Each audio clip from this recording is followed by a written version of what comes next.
বিরোধীরা নন, তার নিজের দলেরই খোদ বিধায়ক তাকে প্রথম শ্রেণীর তোলাবাজ বলে কটাক্ষ করেছেন। দিন কয়েক আগেই বাঁকুড়ার বিজেপি বিধায়ক নীলাদ্রি শেখর দানার সেই অডিও ক্লিপ ছড়িয়ে পড়েছিল সমাজ মাধ্যমে। সেই অডিও ক্লিপ ছড়িয়ে পড়ার পরও বাঁকুড়া লোকসভা আসনে বিজেপির তরফে প্রার্থী করা হয়েছে গত লোকসভার বিজয়ী প্রার্থী এবং বর্তমানে কেন্দ্রীয় শিক্ষা প্রতিমন্ত্রী সুভাষ সরকারকে। মঙ্গলবার প্রার্থীর সমর্থনে একটি মিছিল বেরোয় বাঁকুড়ার খাতড়া এলাকায়। সেই মিছিলে যোগ দিতে হঠাৎই সশরীরে হাজির হয়ে যান প্রার্থী স্বয়ং। তবে তিনি দলীয় সতীর্থদের সঙ্গে পায়ে হেঁটে ঘোরেননি। একটি চলমান টোটোয় উঠে পড়েন তিনি, বসে পড়েন চালকের আসনে। টোটো চড়েই প্রচার সারেন প্রার্থী। যদিও সুভাষবাবুর এই অভিনব প্রচার পদ্ধতিকে কটাক্ষ করতে ছাড়েনি তৃণমূল।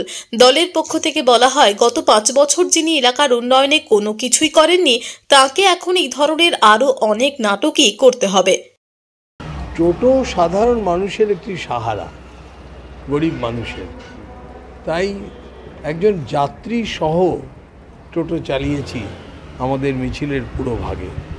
তার মানে মা বাঁকুড়া, ভারত মায়ের সঙ্গে সঙ্গে এই বাঁকুড়ার উন্নয়নে ভারতীয় জনতা পার্টির যে যোগদান 2019 সাল থেকে বিশেষভাবে শুরু হয়েছে, সেটা লাগাতার অব্যাহত থাকবে। জঙ্গলমহলের মানুষের আশীর্বাদ চাইছি। গতবারে তারা 2.25 লক্ষ ভোটে জিতিয়েছিল, এবারে যেন 4.25 লক্ষ ভোটে জেতাতে পারে।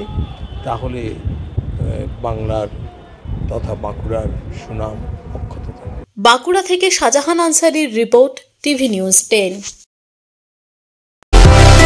সুলভের সঠিক চিকিৎসার একমাত্র প্রতিষ্ঠান বিবেকানন্দ হসপিটাল। 24 ঘন্টা emergency service, blood bank, trauma care. আপনাদের সেবায় আমরা তৎপর। গুণমান ও পরিষেবায় দুর্গাপুর বিধাননগরের ডক্টর জাকির হোসেন এভিনিউর বিবেকানন্দ হসপিটাল শিল্পাঞ্চলের মানুষের মন জয় করেছে। সবার আগে খবরের আপডেট পাওয়ার জন্য সাবস্ক্রাইব করুন আমাদের ইউটিউব চ্যানেল এবং ক্লিক করুন বেল নোটিফিকেশন আইকনে।